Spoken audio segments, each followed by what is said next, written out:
కొంచెం స్లో ఉందంటారా అన్న? రాబోతురా రాబోదు అయితే చూశాను, రెండు చూశాను.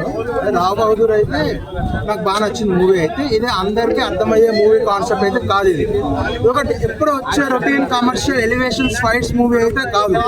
ఒక డిఫరెంట్ కంప్లీట్ ఎక్స్పీరియన్స్. ఇది ఒక స్టోరీ బేస్డ్ మూవీ. ఇది ఒక మైండ్ గేమ్ పేషెంట్, బట్ కొత్త పేషెంట్స్ అయితే ఉండాలి. ఫస్ట్ హాఫ్ వచ్చేసి అర్థం కాదు పేషెంట్ వాడా మనమా అనేది, బట్ మ్యూజిక్ వైజ్ కానీ బ్యాక్గ్రౌండ్ మ్యూజిక్ కానీ ఆ స్క్రీన్ ప్లే కానీ చాలా ఫ్రెష్ ఫీల్ వస్తున్నారు. కొత్త రకమైన సినిమా చూస్తున్నాము, ఎప్పుడు రొటీన్ సినిమా చూస్తున్నాడని అయితే అనిపించదు. బట్ సెకండ్ హాఫ్ వచ్చే soul of the movie. Second half కొద్దిగా ఇంట్రెస్టింగ్ గా ఉంటుంది, గ్రిప్పింగ్ గా అనిపిస్తుంది. అండ్ క్లైమాక్స్ 20 minutes వచ్చేటప్పుడు సోల్ ఆఫ్ ద ఫిల్మ్ అని అసలు కేర్ ఆఫ్ కంచెపాలకి ఎట్లా అయితే సర్ప్రైజ్ అవుతారు క్లైమాక్స్ లో, ఇందులో కూడా అలాగే సర్ప్రైజ్ అవుతారు. క్లైమాక్స్ చూస్తే హైలైట్ ఉంటాయి, బట్ ఇదంతా ఒక పేషెన్స్ ఉండదు. ఫస్ట్ హాఫ్ అయితే పేషెన్స్ ఉండదు. ఫస్ట్ హాఫ్ చాలా స్లో ఉంటుంది. ఫ్యామిలీ ఆర్డర్స్ తో రావచ్చు అన్న.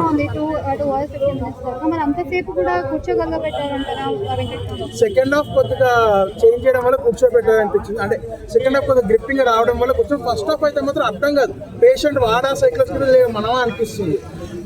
కాకపోతే కొన్ని తీసుకున్న థీమ్ కావచ్చు, ఆర్ట్ వర్క్ కావచ్చు, ఆ స్క్రీన్ ప్లే కావచ్చు, పాటలు, బ్యాక్గ్రౌండ్ మ్యూజిక్ అవన్నీ కొంచెం ఇంట్రెస్టింగ్ గా ఉన్నాయి.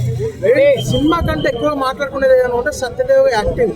ఏ యాక్టర్ అయినా ఒకసారి రెండుసార్లు ప్రూవ్ చేసుకుంటాను. సత్యదేవ్ ప్రతి సినిమా ప్రూవ్ చేసుకుంటూనే ఉంటాడు. నువ్వు ఇంతకంటే బాగా చేయమంటాడు, ప్రతిసారి ఈ ప్రూవ్ మీరు రాంగ్ అన్నట్టు చాలా బాగా చేశాడు యాక్టింగ్ అయితే. అన్న కమల్ హాసన్తో పోల్చారు, దాని గురించి చెప్తారన్న? అంటే కమల్ హాసన్ ఇస్ లెజెండ్. ఆ టైమ్ ఆఫ్ లో ఆయన లెజెండ్. ఇప్పుడు కంపారిజన్ పక్కన, ఎప్పుడు జనరేషన్ మారే కొద్దీ ఎవరో కొత్త కమల్ హాసన్ కానీ ఎవరో కూడా వస్తారు. ఆ స్థాయి రాకపోవచ్చు, దాదాపు వెళ్ళొచ్చు. కొన్ని సినిమాలు అసలు దాటొచ్చు కూడా, అవేం చెప్పలేము. ఇదైతే దాదాపు స్థాయికి వెళ్ళేటాను యాక్టింగ్ అయితే. ఎంత సార్ అన్న ఫైనల్ రేటింగ్? క్యారెక్టర్స్ ఎక్కువ క్యారెక్టర్స్ లేవు. 6-7 క్యారెక్టర్లు ఉన్నాయి. అది సర్ప్రైజ్ అయ్యాను నేను, బాగానే అనిపించింది. నేనైతే ఫస్ట్ ఆఫ్ ఆల్ ట్రైలర్ చూడకుండా వచ్చాను. సినిమా ట్రైలర్ చూస్తే ఎక్స్పీరియన్స్ పెట్టేసుకుంటున్నానని ట్రైలర్ చూడకుండా వచ్చాను. సో ఆ సినిమా వెంకటేష్ గారు మహా క్యారెక్టర్ అయితే సరదాగా వచ్చింది. ఆయన వచ్చిన కాసేపు మాత్రం చాలా బాగా అనిపించింది. బట్ మిగతా కొన్ని క్యారెక్టర్స్ కూడా, పనమ్మ క్యారెక్టర్ నాకు బాగా నచ్చింది. హీరో తర్వాత నాకు నచ్చిన అచ్చమ్మ, హీరో క్యారెక్టర్ తర్వాత నాకు నచ్చిన క్యారెక్టర్ ఏదంటే అచ్చమ్మ క్యారెక్టర్.